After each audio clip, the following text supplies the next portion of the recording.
Olá pessoal, sejam muito bem-vindos ao ServiceCast, o podcast da Service IT. Dentro desse ServiceCast, a gente vai comentar muito sobre a orientação para o time de cibersegurança, não só para o time, mas para os usuários e como nesse contexto podem abrir novas brechas. Temos aqui Carlão, nosso vice-presidente comercial da América Latina. Como vai, Carlão? Tudo bem? Fala, Maurício, beleza? Muito bem. Léo Lemes, teu diretor de segurança. Como vai, Léo? Tudo certo. Que bom, cara. E temos aqui a presença ilustre, a gente conseguiu uma presença ilustre hoje, que é a do Felipe. O Felipe é trender e também executivo de cibersegurança. Felipe, já começa explicando o que é trender, por favor. Como vai? Tudo bem? Tudo bom, Maurício? Tudo bom, Carlos? Léo? Beleza. Bom, prazer estar aqui com vocês. Obrigado pelo convite. Bom, trender é uma cultura, tá? Trender realmente assumir o papel de estarmos na área de segurança da informação e fazer o nosso papel para ajudar a nossa sociedade como um todo. Eu acho que isso é ser um trender, é poder ir além do que simplesmente estar num fabricante, estar num fornecedor de produtos de segurança, mas não. É realmente entender que nós estamos fazendo o nosso papel para melhorar a sociedade. A gente acredita muito na trend que se nós estamos fazendo o nosso papel, estamos ajudando o nosso cliente, ajudando nossos parceiros, nós conseguimos evoluir a sociedade a usar cada vez mais tecnologia e realmente a melhorar o nosso dia a dia. Ótimo, ótimo, bem legal. Vamos lá. Entrando no tema, muito sobre orientação, existe um estudo no mercado da B2B International que ela nos traz que quase mais de 40% dos incidentes são causados pelos funcionários da empresa. Existem N ferramentas de perímetro, N ferramentas para prevenção de dados ou até mesmo prevenção de segurança e mesmo assim esse número é alarmante e ele cresce cada vez mais, não só do departamento de segurança. Felipe, eu queria trazer de você um pouquinho mais para a gente entender sobre isso. Como que você enxerga, se isso realmente é verdade? Conte um pouquinho para nós. Não, Maurício, isso é verdade. Tá? Eu acho que se a gente pegar pelo fundamento da segurança da informação, a gente tem que pensar que segurança é feita por três, eu gosto de falar de 3 P's. Produtos, processos e pessoas. Pessoas é estar dentro dessa equação. De fazer segurança da informação, pessoas estão no meio do processo. Então, isso vai desde o analista que compra uma tecnologia, implementa e se está mantendo essa tecnologia atualizada e configurada. O nosso mundo ele é mutante, né? Então, ele muda toda hora. Eu preciso estar atualizando e tem o lado das pessoas se garantirem que os produtos estão bem configurados. Acho que tem um lado disso aqui. Mas quando a gente pensa na ótica do funcionário e do usuário final da tecnologia, do processo, somos seres humanos. Eu acho que isso, pelo princípio de seres humanos, não somos máquinas, então seres humanos são falíveis em algum momento. Tá? Então, eu acho que a primeira coisa, quando a gente pensa de proteger nosso usuário, o usuário precisa estar consciente do que ele está fazendo. Tá? É engraçado, mas temos o funcionário tem uma falsa sensação de segurança de que quando ele está trabalhando num computador, num dispositivo da empresa, ele está mais seguro. É diferente quando às vezes ele em casa, ele recebe um e-mail no e-mail dele pessoal, e ele fica um pouco mais inseguro e ele não clica. Mas como ele acha que ele está num ambiente corporativo... Ele fica mais corajoso, talvez. Ele fica mais corajoso. Ele fica mais seguro e ele vai e clica. Então, eu acho que tem um lado educacional, que é super importante, que as tecnologias são falíveis em algum momento, e o ser humano também pode ser. Tá? Eu acho que se a gente pega... dentro da Trend, nós temos algumas estatísticas e alguns estudos, e um deles fala que a gente está vivendo num momento de muitos ataques direcionados, ataques avançados e um processo de invasão. Tem um nome super famoso no mercado, que todo mundo fala que é o ransomware, né? Mas o ransomware, muitas pessoas ainda acham que o ransomware é um vírus que espalha sozinho no mundo e que, como era há 10, 15 anos atrás. Não é mais. Se a gente pensa num ransomware, a gente pensa numa quadrilha, no ser humano por trás. Um crime organizado. Um crime organizado. Exato. Então, assim, não existe... temos seres humanos por trás desse processo. E para realmente uma entrada de um ataque avançado, nós acreditamos que tem 3 formas de entrar. 3 vetores de entrada. E-mail, uma exploração de uma vulnerabilidade ou uma identidade. Uma identidade que foi vazada, roubada, alguém que conseguiu capturar uma senha.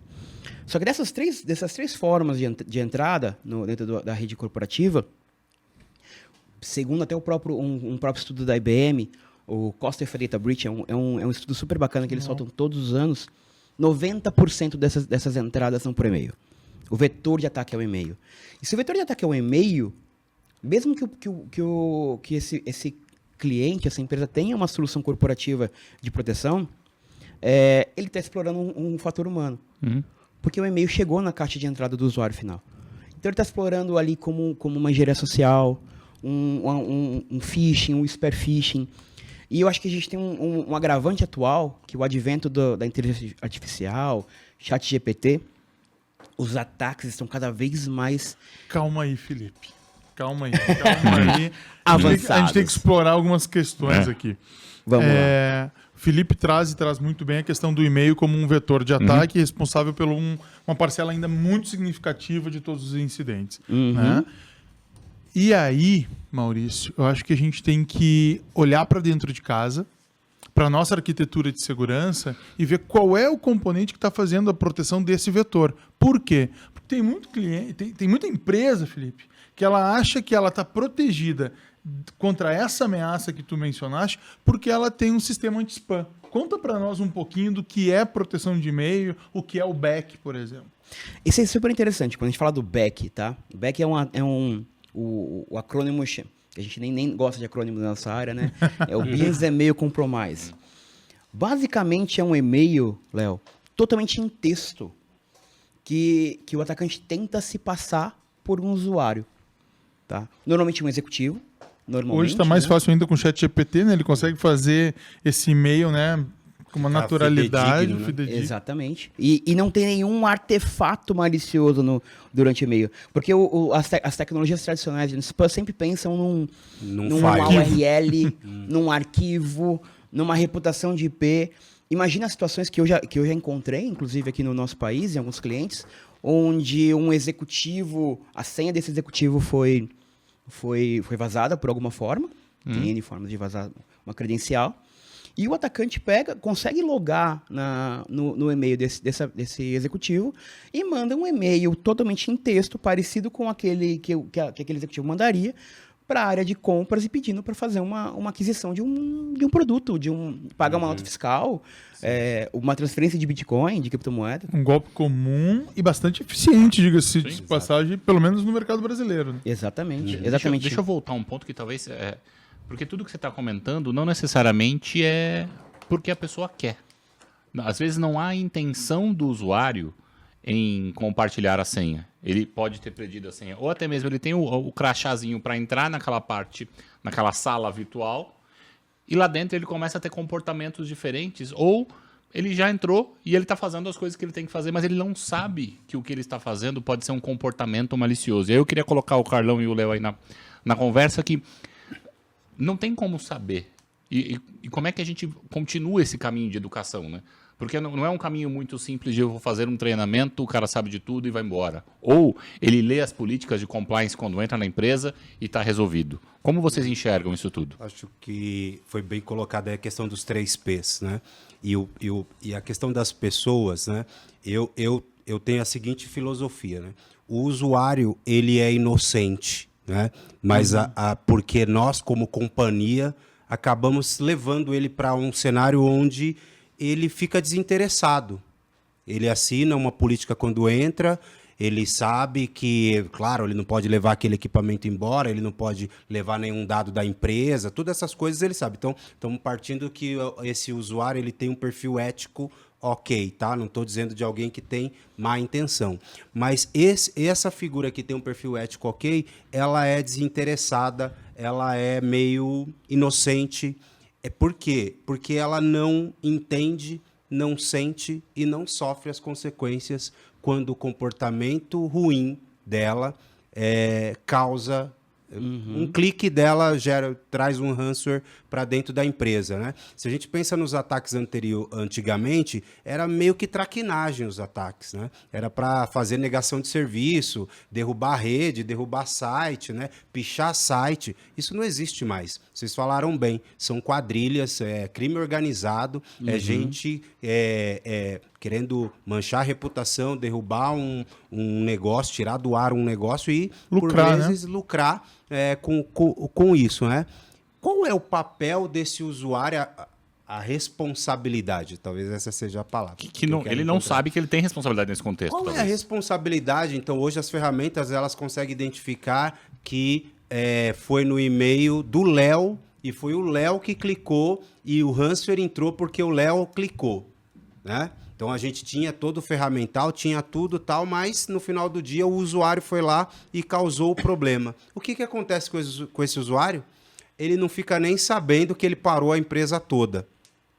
Sem dizer das consequências que isso pode gerar. Então, o que eu levanto a bandeira é que cada vez mais o usuário tem que ser comunicado da entrada, no mês a mês, no ano a ano, fazer parte das avaliações de desempenho dele, fazer parte dos bônus deles, ter um comportamento de segurança adequado para o negócio daquela companhia, para que o negócio seja perene. E o Carlão trouxe uma série de elementos importantes para a gente explorar, né? Um deles, que eu acho muito importante, a gente precisa entender que treinamento e capacitação são coisas diferentes, né? Sim. Então, assim, quando a gente fala muito de programas de treinamento, conscientização. Ah, legal. Educação e capacitação são coisas diferentes. Capacitar é rápido. Eu preciso capacitar para usar a ferramenta da Trend lá. Então tem um treinamento de 20 horas, 40 horas, e a pessoa está habilitada a usar aquela tecnologia. Agora, o processo de educação, ele é um processo que ele ocorre ao longo do tempo. Da jornada. Quem tem filho sabe disso. Quantas vezes você chegar em um ambiente com os filhos, dá bom dia, dá boa tarde, pede por favor. Quantas vezes vocês repetiram isso, ou nós pais repetimos isso, até que eles internalizem. Então, esse é o processo de educar. Educar demanda um investimento de tempo, abordagem, e ele ocorre ao longo do tempo, ele é um esforço contínuo. As nossas empresas precisam assimilar isso, essas diferenças. Se eu quero capacitar, se eu quero desenvolver competências técnicas, é um programa de capacitação, que ele tem um tempo, tem um objetivo, tem um conjunto de métodos que são muito distintos daqueles programas que querem fomentar uma cultura de segurança. Então a gente precisa entender isso. E por que eu trago isso? Eu acho que muitas empresas se atrapalham em não fazer essa diferenciação. Né? Então, o programa de conscientização de segurança, ele está limitado ao programa de simulação de phishing. Ou às vezes até uma vez por ano. Isso. Eu tenho o mês da segurança da Não informação. precisa fazer. isso. Não E o precisa que eu vou fazer, fazer? porque é inócuo. Se eu vou Tem fazer que ser uma única constante, ação, né? ele é contínuo. A educação é contínua. Então, muitas vezes eu recomendo isso para as empresas. Vai fazer uma vez por ano, é quase passa. como nada. É. E se vai ser baseado em palestra ainda, aí não precisa fazer mesmo. Por quê? Porque por mais eloquente que seja o palestrante, e isso tem um monte de estudos que mostram, 2, 3 semanas depois a mensagem já se perdeu. Então a gente tem que trazer a conscientização para as tarefas, para o dia a dia, tem que ser contínuo, como disse o Felipe. Então, claro que a simulação de phishing é importante, mas ela é uma parte, eu diria que é uma parte programa, bem né, Léo? pequena Bem do programa, pequena. dentro do programa. A outra bala de prata, vamos usar uma plataforma gamificada. Bom, a gamificação é muito legal, funciona bem com diferentes públicos. Se a gente mudar a gamificação, né, os Serious Games, a gamificação para o executivo não pode ser aquela gamificação infantilizada, até o Carlão falava disso num outro episódio. E a gente precisa entender que a gamificação ela também tem limitações. Ela tem limitações. A gamificação não é uma bala de prata para a conscientização. Acho que esse é um dos pontos que a gente está tratando aqui, né? Os programas de conscientização. E existem outras questões que a gente precisa considerar. O Felipe falou de engenharia social. Gente, quantas pessoas trabalham em call center e nunca receberam um treinamento de engenharia social? Felipe, por que isso é importante? Eu acho que é importante, primeiro, para o funcionário entender que ele faz parte do processo. Ele precisa entender que tem pessoas do lado de fora da empresa Que vão ligar para ele. exatamente. E vão usar ele como de meio uma de maneira a ataque. prejudicar a empresa. O Marcelo comentou de falar de alguns exemplos reais. Tem um exemplo super recente agora dos ataques lá da MGM, onde o ataque foi através de uma ligação da pessoa para o suporte técnico, se passando ser um funcionário para resetar a senha.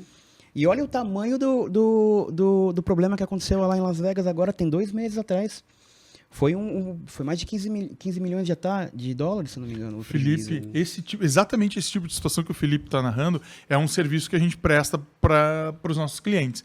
E aí a gente faz o script, né? Nós preparamos um script, quais são as técnicas de engenharia social que a gente vai utilizar na chamada e gravamos a chamada. Nós temos uma situação que em 1 minuto e 25 segundos nós já tínhamos as credenciais do executivo que estava em viagem.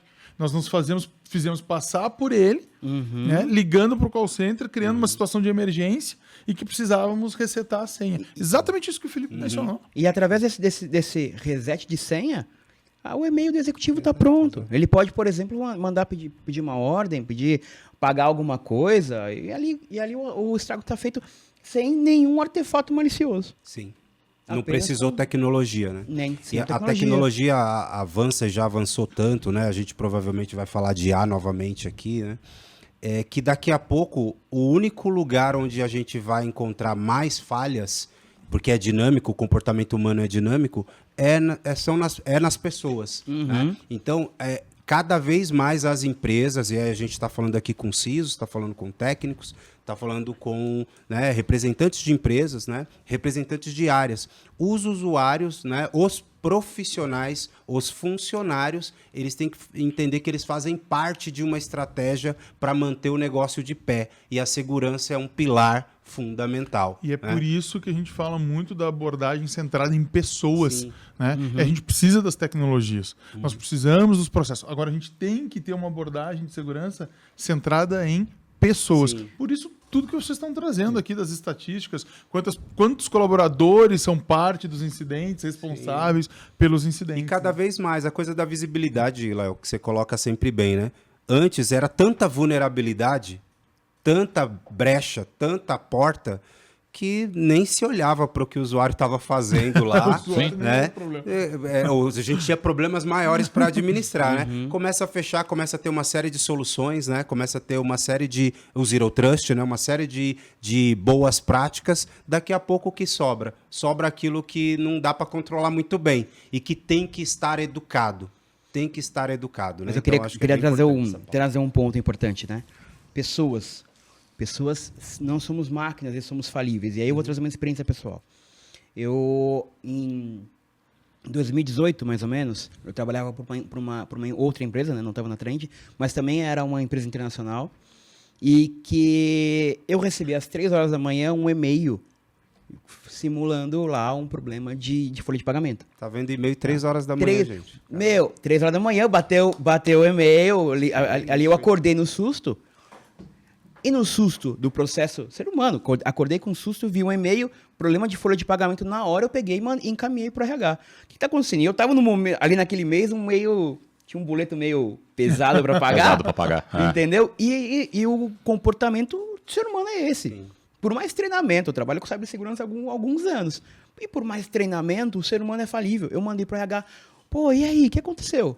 Chegou 7 horas da manhã, ele mandou, olha, Felipe, então, com toda a educação, você caiu no phishing. Eu caí no phishing corporativo, num teste interno. Isso é legal, a gente não está livre disso, né? Mesmo nós livres. Que vivemos nesse tema, né? Então, assim, é interessante, mas o ser humano, por mais treinamento que nós vamos fazer, e temos que fazer, faz parte do processo de conscientização, inclusive, o processo constante, porém, o ser humano é falível. Então, é aí onde nós graças à evolução tecnológica, nós começamos a ter plataformas e tecnologias que começam a ajudar nesse processo de pessoas.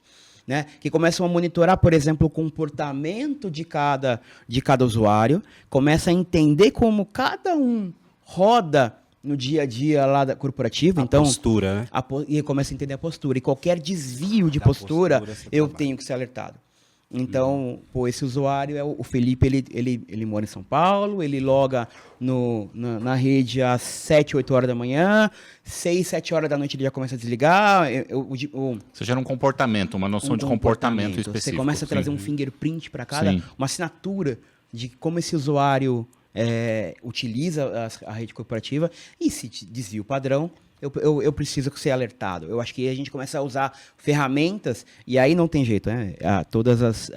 A parte de machine learning, inteligência artificial, para modelar esse desvio de comportamento, porque esse desvio não dá para você criar como a gente fazia no passado, né, com log em cima de CIEM, alguma coisa assim. Eu Faz todo preciso da tecnologia para ajudar. Faz todo sentido. O que eu acrescentaria é, ao mesmo tempo que eu crio todas as contramedidas sobre entender a postura e atuar quando essa postura muda, e isso é fundamental, é esse usuário cada vez mais consciente de que qual é a postura correta que ele tem que ter para garantir que conscientemente, sem nenhuma questão emocional envolvida, claro, ele sempre atue de uma maneira correta, né? Os usuários, eles são negligentes, em parte porque a gente não trata muito eles. Eu acho que também tem um outro lado importante.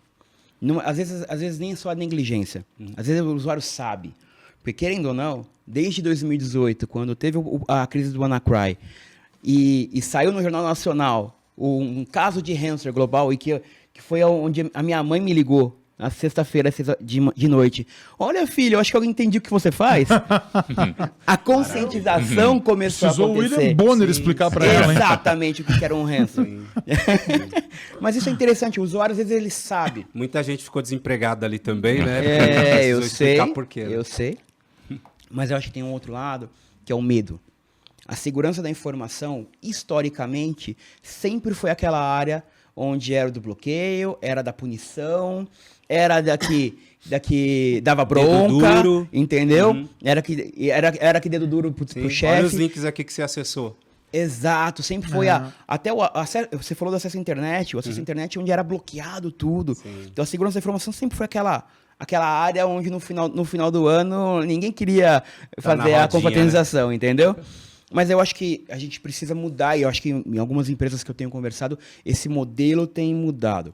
O usuário precisa saber que ele faz parte do processo, e ele precisa não ter medo de falar com o time de segurança. Se eu receber um phishing, que a gente está falando do exemplo do phishing, reportar. Olha, eu vou abrir um chamado, vou chamar o time de segurança da informação, porque eu recebi um phishing e isso aqui é estranho, não é normal. Sim. Esse medo que o usuário hoje tem de falar com o time de segurança. Eu acho que a gente precisa, nós como profissionais de segurança, precisamos fazer mais parte do negócio. Sim. Ô Felipe, deixa eu explorar um pouquinho isso, né? Tu falaste aqui de uma ameaça, e já de maneira recorrente, aqui do phishing. Sim. Na verdade, a gente está falando da engenharia social na forma do phishing, depois tu mencionaste na forma do...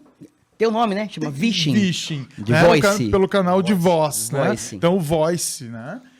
Mas a gente tem, e tu também mencionou, e eu gostaria que tu falasse rapidinho pro pessoal aqui, o Spear Phishing. Spear Phishing. O Spear Phishing, a diferença do phishing pro Spear Phishing, né? O phishing eu crio um e-mail e mando para um monte de gente. O Spear Phishing é direcionado. Eu sei que o Léo trabalha na Service, é o diretor de segurança lá, e se eu conseguir que ele clique... Exatamente. E não tem jeito, a internet, a informação ela é pública. Claro. Tá? Por mais que a gente tente, né, se proteger, a informação é pública. E aí a gente volta, a história do ChatGPT ficou mais fácil ainda. Quem é o Leonardo Lemes da Service? Ou quem é o Felipe Barros da Trend? Isso, se você colocar no ChatGPT, ele te traz a informação. Com isso, não precisa nem procurar muito. Antigamente, a gente tinha que fazer uma procura. Você, no teu LinkedIn, você percebia que alguém entrou. Ou seja, essa coleta de informações sobre o alvo específico, ela é muito fácil a partir das redes sociais, né? Exatamente. Mas esses dias, eu buscando me atualizar, tô lá nas redes sociais e vejo um post do Felipe sobre, eu não vou usar pronunciar, o phishing do QR Code. Putz, esse é impressionante, mas como é uma coisa tão antiga, mas... O insight, mais uma vez, a criatividade brasileira é impressionante, gente.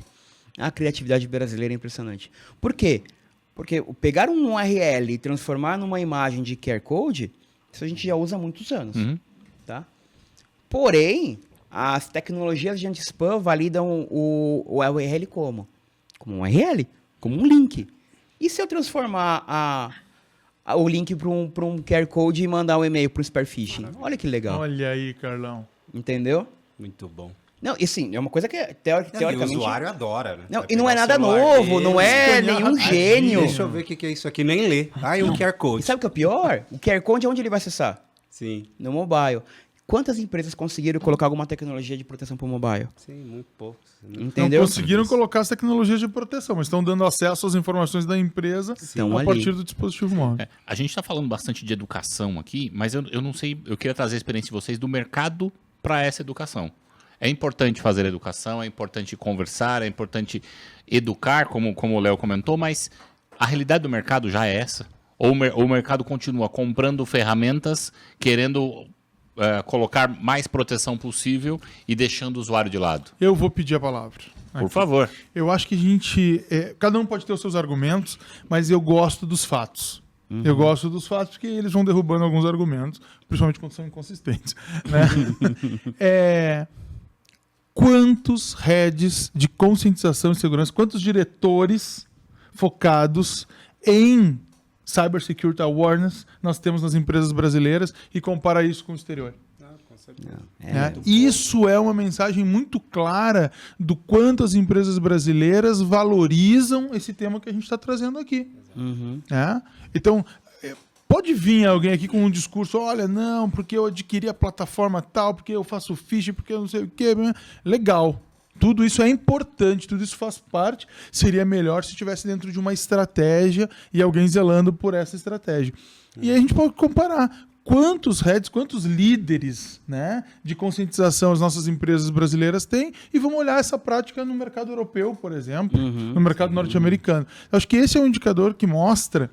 E a gente também pode olhar para os orçamentos das empresas. Né? Olha para o orçamento de segurança e vê qual é o percentual desse orçamento que está dedicado para essa temática aqui. Tira o phishing. Não vai ter mais nada, né? Acho Vai que ter isso... ou muito pouco, né? Gosto, tenho a mesma visão, assim. E eu vou pro lado do uso do computador ou do uso do notebook, né? Antes, o usuário, na hora que dava um erro na tela, ele fazia... O que eu faço agora? Ligo no Service Desk, ele chama o field aqui, olha, deu um erro na minha tela. Ele nem lia a mensagem. Hoje em dia, quando o usuário liga, ele fala, olha, já reiniciei, já fiz, já tentei, já isso, já aquilo, tirei um print, estou abrindo um chamado, o que você pode fazer para me ajudar? Ele já fez tudo o que o técnico faria, né? Aquele técnico de primeiro nível. Então, o que eu quero dizer? Houve, ao longo do tempo, uma educação digital para esse usuário corporativo. Ele aprendeu a lidar com aquilo ali. Né? Em segurança, eu acho que a gente está lá em 1990 ainda, quando ele nem sabe o que está acontecendo, ele tá fora da realidade dele, de que ele clicar num link do e-mail, deixa eu ver o que é isso aqui, nossa, que curioso, está em inglês, Ele já deveria, depois de tantas coisas que aconteceram e foi para o Jornal Nacional, ele já deveria entender, não, peraí, deixa eu desconfiar disso.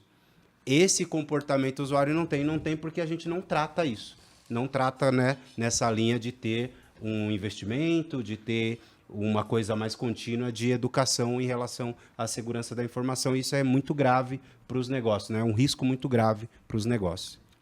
Eu acho que eu queria também só dar um outro ponto também de vista aqui. É que talvez nós nos adaptemos dada ao nosso cenário que nós atuamos. Então, acho que também tem essa importância.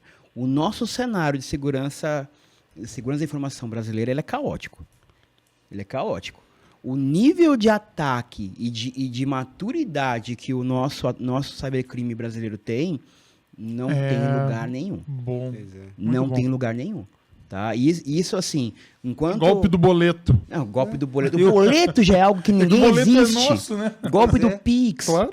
Então, mas isso não deveria fazer com que esse funcionário, que na verdade é um elemento da sociedade, que toma golpe o tempo todo, ele não deveria chegar mais safo na empresa?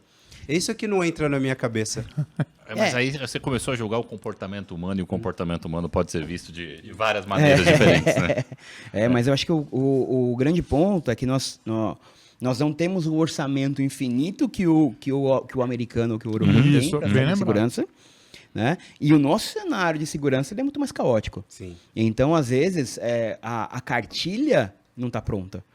A cartilha não está pronta. Então, eu converso com muitos executivos de segurança que eles estão aqui com um orçamento relativamente limitado, tentando fazer malabarismo com o que ele pode. Né? Então, assim, a gente está pintando um quadro aqui que ele parece caótico e aí é natural que as pessoas que venham ter acesso e nos prestigiar aqui com a audiência pensem diferente. Mas, de novo, eu acho interessante confrontar com os dados, né? Vamos olhar para o tamanho dos orçamentos de segurança frente aos outros orçamentos da empresa. E isso é que vai dizer, de fato, o quanto o board, quanto a alta administração está consciente e entende segurança como parte da estratégia. Sim. Né? Porque é muito fácil o diretor falar sobre e tal. Agora até me ocorreu um exemplo, mas eu vou evitar. Né? E na prática ele não apoia, porque uma maneira, e isso está previsto na ISO 27001, inclusive, né? O apoio da alta administração na cidade de diversas formas. Uma é endossando a política de segurança, a outra é garantindo os recursos necessários para a implementação do programa de segurança. Então acho que a gente precisa ser mais objetivo nessas conversas. O mercado brasileiro aumentou a maturidade. Óbvio, com o tempo a gente vai aumentando, mas aumentou na proporção que deveria. E aqui velocidade, né? E Exato. com foco em quê? Né? Acho que o Felipe foi muito radical aqui ao dizer que o nosso cenário é caótico. E aí eu lembrei de uma palestra que eu assisti de um trader durante a pandemia, mostrando o aumento dos ataques de phishing durante a pandemia. Sim. E o sucesso desses ataques. Então, isso que a gente está falando aqui encontra eco nesses incidentes, nessas estatísticas aí. Né? Então, acho que às vezes a gente, talvez assim com um certo otimismo, né, te dora um pouco a pílula, mas nós temos um mercado, do ponto de vista de crime cibernético, muito engenhoso, muito criativo. No Brasil, nós temos ameaças muito específicas nossas, que falando com colegas de resposta a incidente de outros países, vai ser difícil eles entenderem. Não entendem. O Pix, o boleto. Não entendem. Né? Não Então, entendem. a gente tem uma realidade nossa, assim, a gente tem uma coisa de contexto que é muito específica. Sim, né? sim. Vocês acreditam que eu estava pensando aqui em conjunto do que vem pela frente? Porque hoje a gente tem muitos clientes comprando muitas ferramentas, pouca educação, o que deveria ser dado muito mais atenção, tem pouca educação, mas tem uma nova geração entrando nesse mercado de trabalho. Essa nova geração, ela vem mais preparada? Vocês acreditam que por tudo que aconteceu, principalmente pela pandemia, pelos problemas de segurança que aconteceram como um todo de alguma maneira, ela vem mais preparada para esse contexto? Ou o que vocês acham? Eu acho que essa nova geração vem, inclusive, mais abusada. Eles vão usar mais tecnologia, eles são cada vez mais conectados com tecnologia. E aí Então, eles abririam explorar novas mais. brechas. Mais brechas. Tá. O meu ponto de vista, claro. Tá. Talvez assim, o meu ponto de vista do que eu enxergo, por exemplo, em casa com meus filhos. Eu tenho duas crianças pré-adolescentes, uma menina de 10 e um menino com quase 9. E assim, o tanto que eles são conectados com tecnologia e quanto que eles Sim. usam. E você acha que eles usam sem preocupação? Eu acho que eles não. Em casa é aquela coisa. Eu acho que eu acho que eu tento fazer um paralelo com o que acontece na minha casa com o mundo corporativo, né? Com nossos usuários. Eu tento conversar, tento conscientizar. Eles sabem que o pai dele trabalha com segurança da informação. Eu explico para eles como é que funciona. Já está na frente de muita gente. Tento explicar. Tipo de eu acho que em conversa casa precisa ter, né? Mas eu tento explicar. Toda vez que eles veem algo diferente, eles me mostram, tá? Mas não dá para liberar sem controle. Então, coloco uma tecnologia por trás, eu tento monitorar e e ainda não receber usa o Zero relatório. Trust em casa, você delega e confia, é isso. Eu delego e confio, mas monitoro. É isso, eu tenho visibilidade. E eu falo para eles que eu estou olhando. Sim. Aquele parental control, né? Exato. Sim. Eu falo para eles que eu estou olhando e estou monitorando. Desculpa. Não. O Léo talvez tenha uma conexão um pouco mais próxima, até pelo teu contato com os alunos. Né? Então, Felipe, assim, eu acho que nós estamos perdendo uma grande oportunidade de educar o cidadão dessa sociedade hiperconectado. digital, os termos que nós temos aí. Se a gente comparar, por exemplo, vou pegar aqui Inglaterra e Áustria, mas a gente poderia pensar em vários outros países que têm educação cibernética como na escola. Conteúdo na escola fundamental. Exato. Nos anos iniciais. Nós não temos isso por aí, curricular. disso que eu tô falando. Né? A gente pega a Base Nacional Curricular, que foi revisada recentemente, e não há rastro disso. Não há nem planejamento, nem pensamento no futuro né? disso. Então, assim, a gente deveria pensar nesse cidadão, que ele não vai trabalhar com cyber, mas ele vai ser talvez uma profissão, ele vai exercer uma profissão que nem sequer existe no dia de hoje. Nós falávamos isso em algum dos episódios já, né? A gente deveria preparar esse cidadão para uma sociedade que a gente sabe que ela é hiperconectada, que ela tem os sistemas cyberfísicos interagindo todo o tempo. Hoje, quando a gente fala de sistemas cyberfísicos, a gente está olhando para dentro da indústria. Os robôs, como o exemplo do sistema cyberfísico. Mas a gente vai ter isso convivendo conosco na sociedade, na cafeteria, no restaurante, nas lojas, né? Então a gente deveria... Eu acho que nós estamos perdendo a oportunidade e o tempo de preparar essa nova geração. Falar sobre segurança em redes sociais, falar sobre os fundamentos de segurança, porque a gente, no espaço cibernético, é um espaço para o exercício da cidadania. Exato. Educação, lazer, atividades econômicas. Então, tu vai exercer boa parte da tua cidadania no cyberespaço. Quem conhece a realidade da Estônia sabe que é um país que tem 98% dos serviços digitalizados no cyberespaço. O cidadão da Estônia, ele exerce boa parte da sua cidadania consumindo serviço, interagindo com o serviço no cyberespaço. Tem que ter uma educação específica para isso. Sim. Privacidade. Sim. Também já abordamos isso nos episódios, né? O quanto o brasileiro abre mão da privacidade por um entretenimento raso.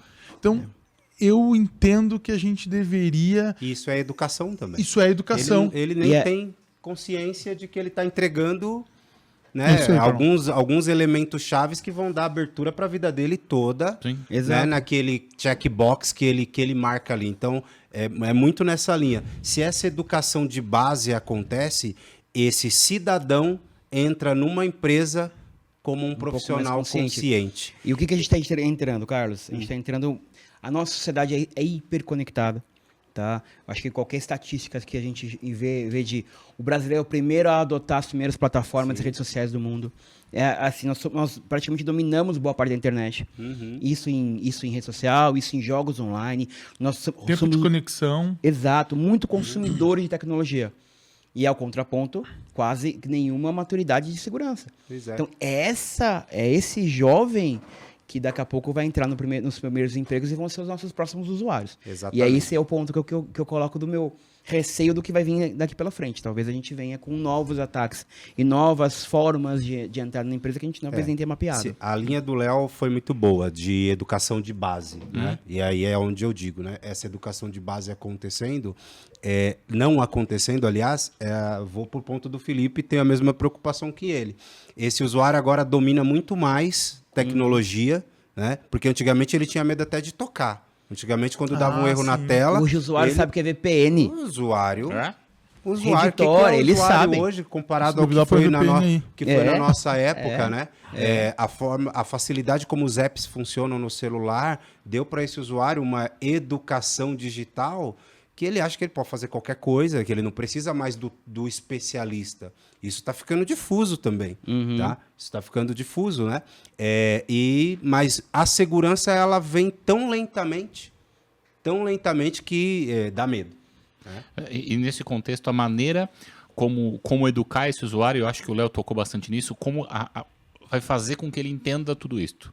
Se a gente está olhando para uma sociedade lá atrás, que não está sendo formado em ensino médio ou qualquer lugar, com conhecimento de cibersegurança, e quando chega nas empresas, ele conhece de tecnologia, como o Carlão falou, que o cara conhece o nível 1, ele já sabe, já botei a máquina, já fiz isso, já sei o que é VPN, que você citou agora. Que outras maneiras de segurança esse cara pode ter, além de treinamento? O que os CIOs, os CISOs têm que olhar e falar, cara, eu vou lá, eu acho que o Léo comentou disso, né? Eu vou lá, treino ele uma vez, tá treinado, acabou. Que a gente sabe que isso não é a realidade, né? É muito que, cara, tem que bater até ele conseguir entender tudo isso. Que outras maneiras, além desse treinamento, além de gamificação, o que vocês imaginam nesse contexto? Aqui eu vejo a saída na tecnologia. Eu preciso ter alguma plataforma que está integrada no meu dia a dia, dentro do meu SOC, do meu CIEM, da minha resposta a incidente, quando um usuário sai do comportamento padrão dele. Desvio de comportamento. Então, eu tenho que realmente usar tecnologias que agora são mais recentes, mas que usam preceitos antigos de machine learning, de behavior. É TDR lá no... Existe um termo novo que tem se falado muito na linha de identidade, que é o ITDR, o Identity Threat Detection Response. Ou seja, eu identificar e monitorar a identidade, como esse usuário se comporta na postura dele e qualquer desvio dele. Então, assim, talvez vou ter que voltar para o P, de produtos e tecnologia, para melhorar meus processos e depois revoltar e reeducar.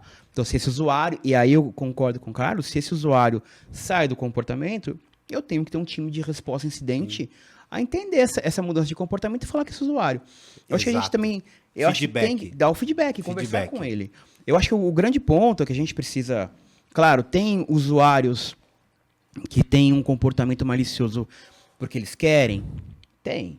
Tá? Tem aliciamento de usuário? Tem também. Tem também. E tem um cara que faz sem saber. Tem. Sem saber que tá fazendo errado. Tem quadrilhas que pagam dinheiro para um usuário fazer algo dentro de uma rede corporativa? Tem. Não podemos...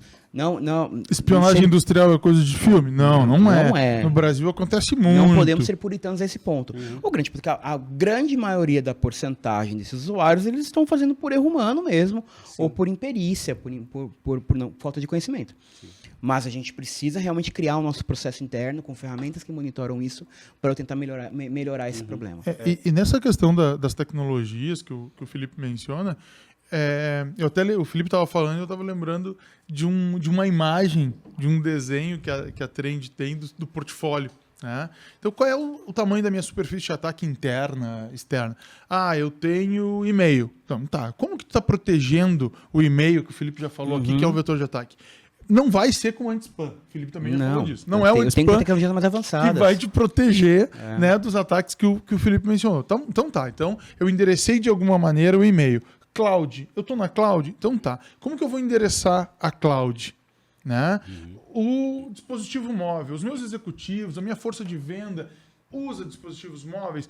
Ele usa. Então tá. Como que eu vou proteger? Então eu preciso olhar para o conjunto dos dispositivos, das tecnologias que eu utilizo, a identidade. Quantas identidades a gente tem dentro da corporação? E quais são as tecnologias que vão proteger, que vão olhar, né, para desvios de comportamento das identidades? Então, esse trabalho precisa ser feito. Então, do ponto de vista de tecnologia, complementar o que nós estamos falando aqui de educação, eu preciso monitorar os diferentes endpoints. Exato, independente de qual seja esse tipo de endpoint. E entender que o endpoint agora é um conceito mais amplo. Isso, não é só esse cara aqui. Exatamente.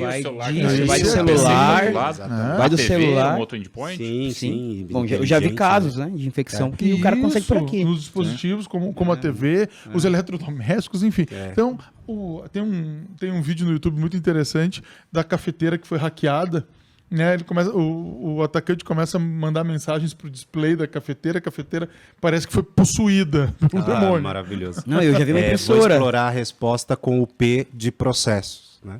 E se lá no recrutamento e seleção a gente falasse de segurança com esse usuário? Né? E se nos feedbacks contínuos o líder dele tivesse alguma coisa em relação à segurança para dar o feedback para ele. E se o bônus dele dependesse dele ter um determinado comportamento. Então, se a gente traz esse tipo de coisa, eu estou trazendo para o jogo. O Carlão ficou grande agora. Valeu. Eu estou trazendo para o jogo esse usuário. Eu não estou manipulando ele para que ele haja da maneira como eu entendo que é a melhor, somente. Não que eu tenha que deixar tudo isso de lado. Produtos, postura, tudo isso é importante. Agora, esse usuário, esse fator humano tem que jogar junto. Como que a gente joga junto? Com metas. Carlão, tu foi cirúrgico. O onboarding, né?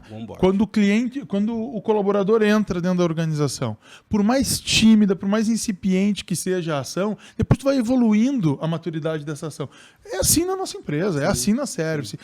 Nós, em algum momento, não tínhamos um processo, ou dentro do onboarding não estava o processo de falar sobre privacidade, segurança. A gente foi Código de ética. Código de ética. Nós fomos trazendo isso para dentro desse momento inicial, porque aí o colaborador ele entende, olha, tá diferente, eu preciso isso aqui tudo. E a gente vai reforçando essas mensagens. Né? Esse é um dos pontos que o Carlão mencionou. O outro, Carlão, eu já vejo algumas empresas fazendo, que é atribuir ao bônus da liderança da área indicadores relacionados com segurança. Isso é maravilhoso. Olha, nós vamos passar por auditoria. A tua área não pode ter um apontamento de auditoria aí, uma não conformidade maior, porque senão vai comprometer o teu bônus. Quer dizer, isso engaja. Se o Hanser vier pela área lá do RH, o diretor do RH perdeu o bônus no ano. Eu acho que Essas coisas, claro, se for um comportamento de usuário, né? Claro, Se for um comportamento nocivo de usuário, é errado de um usuário.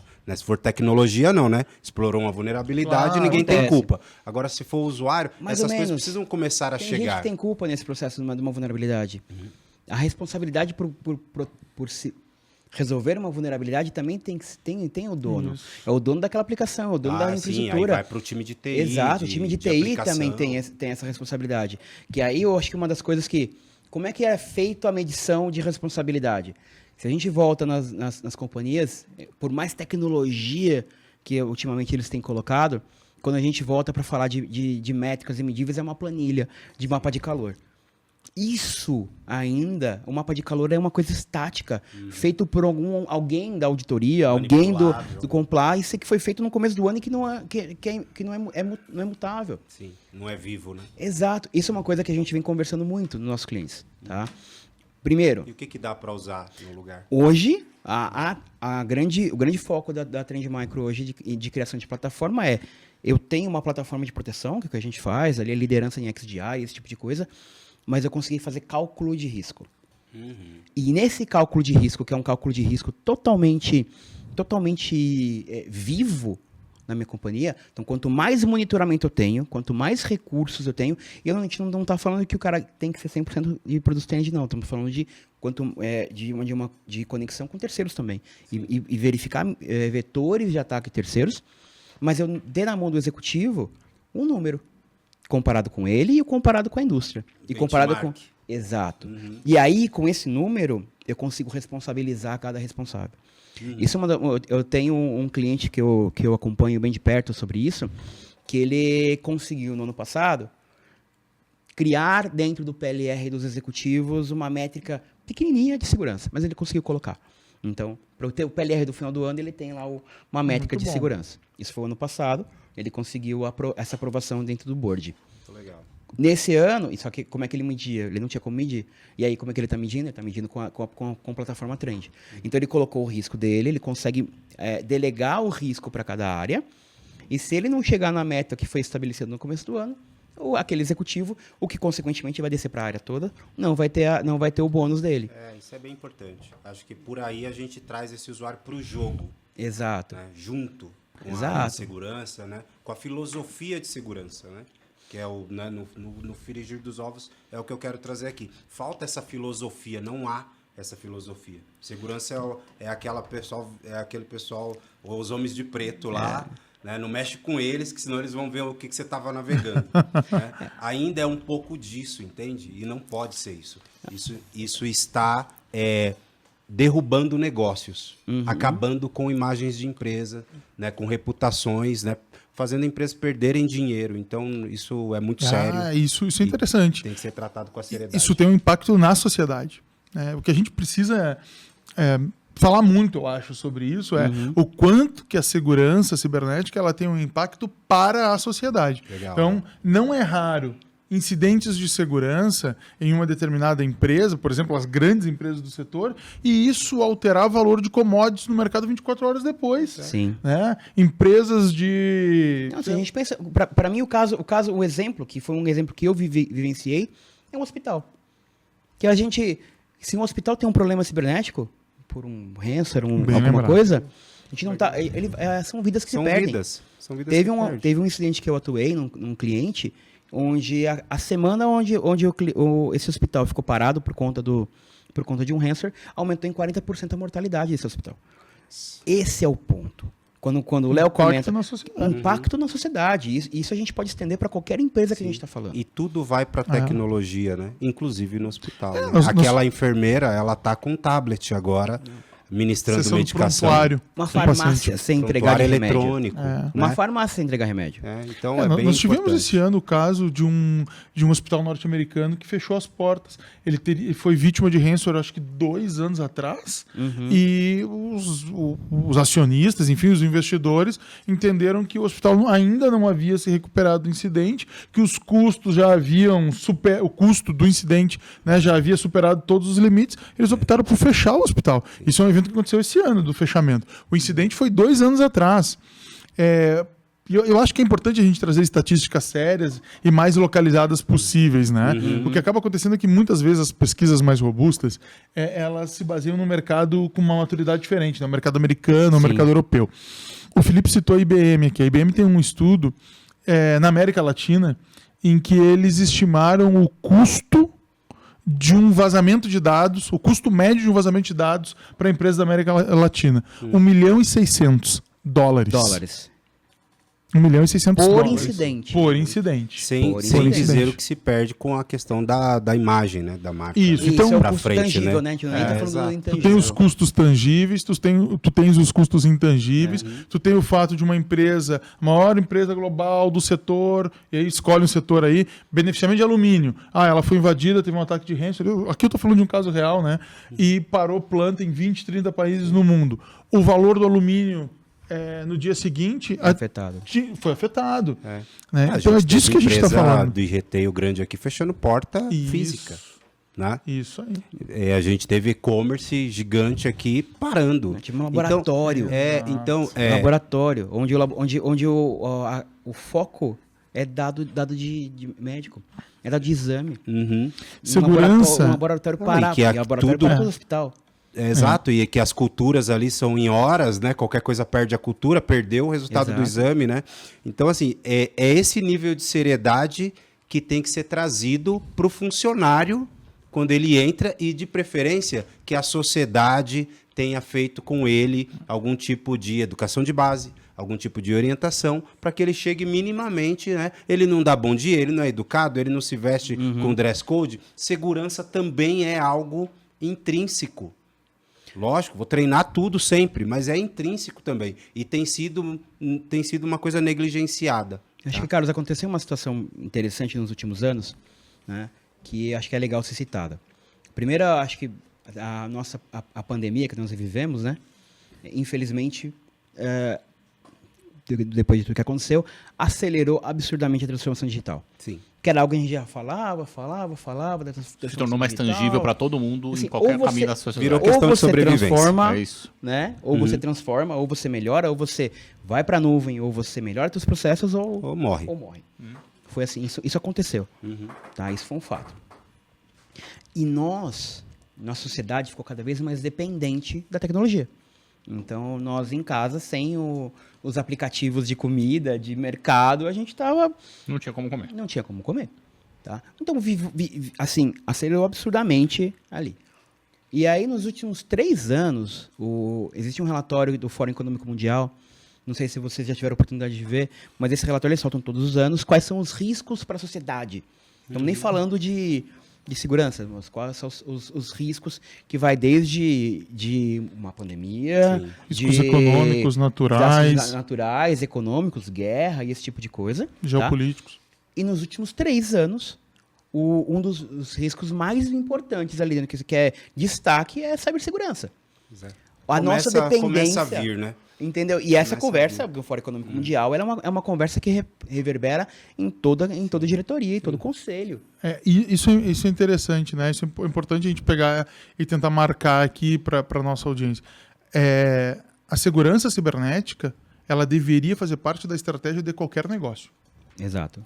A segurança cibernética deveria ser um componente da estratégia de qualquer negócio. A gente começa a ver alguns movimentos nesse sentido quando as empresas buscam para o conselho uma voz de segurança. Exato. Isso ainda no Brasil é muito Incipiente. Mas começou a incipiente. acontecer, e isso é lindo. Isso. Para quem tá nessa batalha há tantos anos, é lindo Em mercados ouvir. mais evoluídos, isso já vai acontecer por força de compliance, por força do legal, né?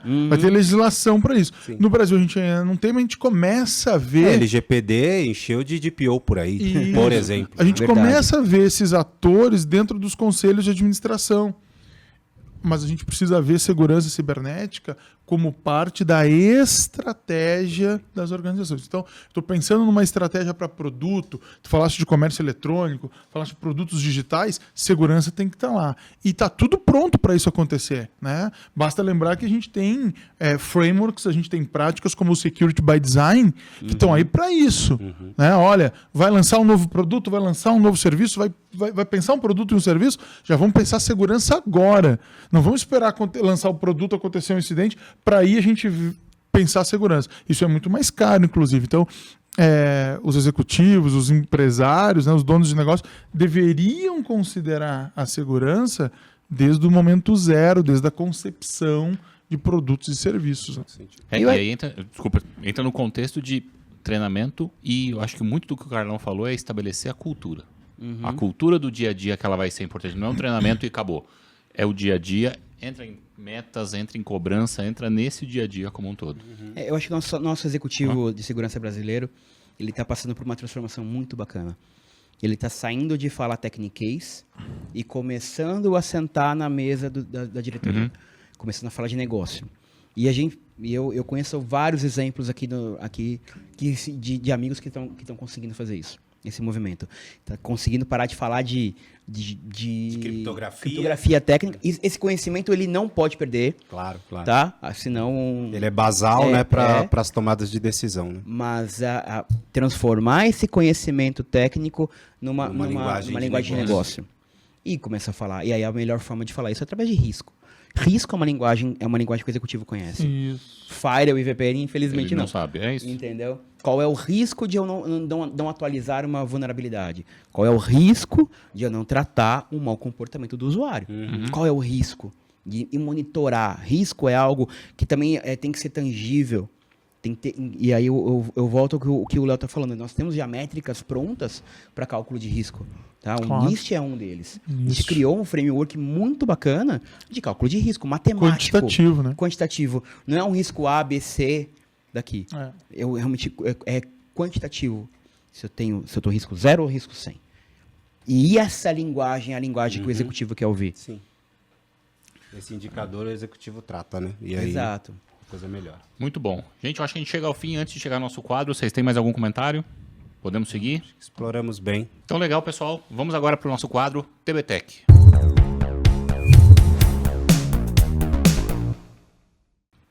O TBTech é um quadro onde a gente tenta traçar um paralelo do que acontecia no passado e o que acontecia nos dias de hoje. Hoje a gente falou muito sobre segurança voltada para o usuário, mas acho que um ponto que a gente pode explorar é como que isso acontecia antes da era digital e como isso influenciou no nosso dia a dia. Antes da era digital. Vou puxar o cabelo branco de vocês aqui. Sei que alguns não têm, mas era o caminho de ter Eu nem tenho. fechadura, é um caminho de ter alarme, a segurança física das coisas. Como vocês acham que isso influenciou não só as ferramentas de segurança do passado e as que vem acontecendo aí até hoje? Qualquer um de vocês pode começar, vamos lá. Bom, então, já que o Felipe me indicou Aqui, ó. Começa aí, Léo.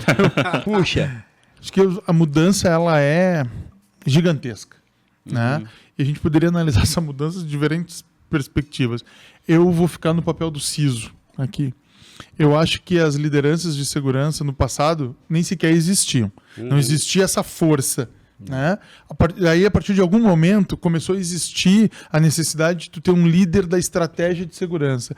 E hoje, eu acho que o grande desafio do CISO não é apenas conduzir a liderança da estratégia, é educar a alta administração.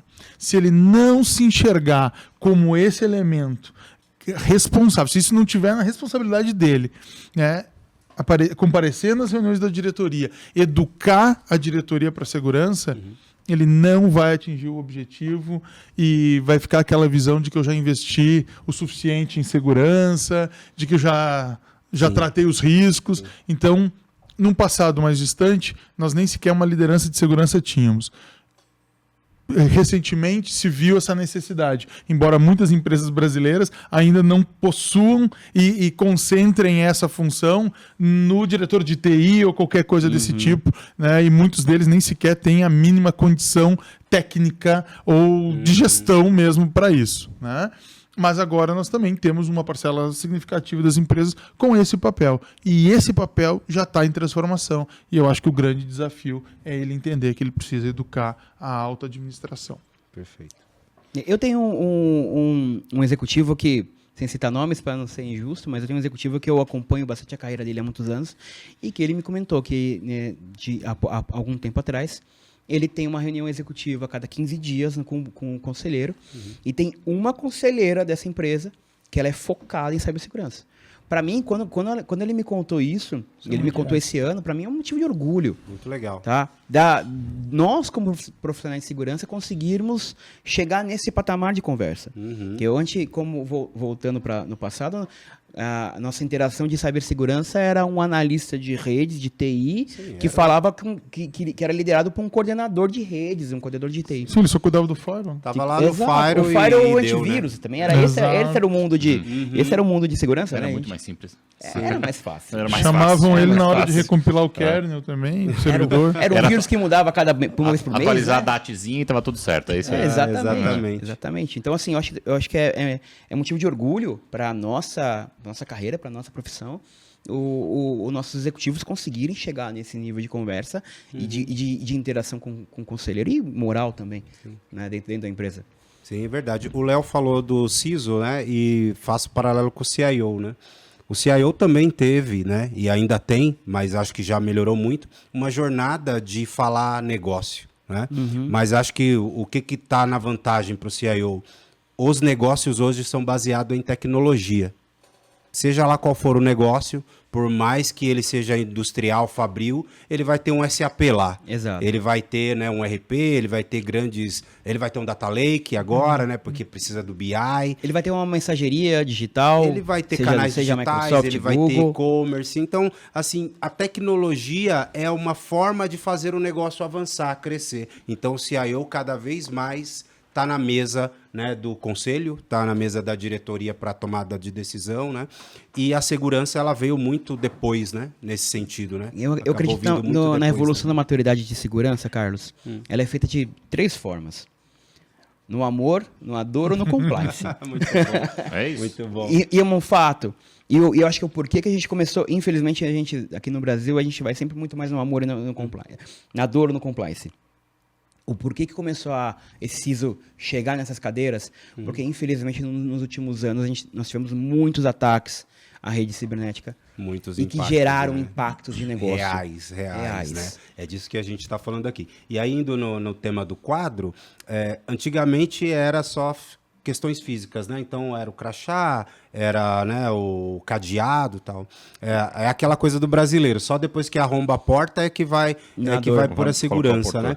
Esse usuário que sabe, né, que depois que arromba a porta tem que pôr, né, um alarme, alguma coisa, é o mesmo usuário que vai, ainda hoje, né, lá atrás era assim, ainda hoje esse usuário é o mesmo que chega na empresa e fala, deixa eu ver esse QR Code aqui, pessoal, deixa eu clicar aqui. Então, o que mudou no comportamento do usuário? Muito pouco. Perto do que precisa, perto do que da complexidade que se criou nos ambientes de tecnologia. Então, isso é algo que a gente precisa cuidar com bastante carinho, com tudo que foi falado aqui, Maurício. Cara, que bom, que bom. Acho que foi muito rico essa nossa discussão, falamos muito de educação, falamos muito de todo esse contexto. Quero agradecer o Felipe por estar aqui com a gente hoje. Um prazer. Agradecer também o Léo, agradecer o Carlão. Valeu, Felipe. Valeu, Bem legal. Felipe. Obrigadão. Mais uma vez, obrigado pelo convite. E é isso, pessoal. Esse foi mais um episódio do ServiceCast. Acredito que vocês tenham tirado muitas dúvidas e principalmente guiado a ideia da educação que o usuário precisa ter para evitar as brechas de segurança. Vocês sabem o que fazer. Curtam, compartilhem, falem conosco. Um grande abraço.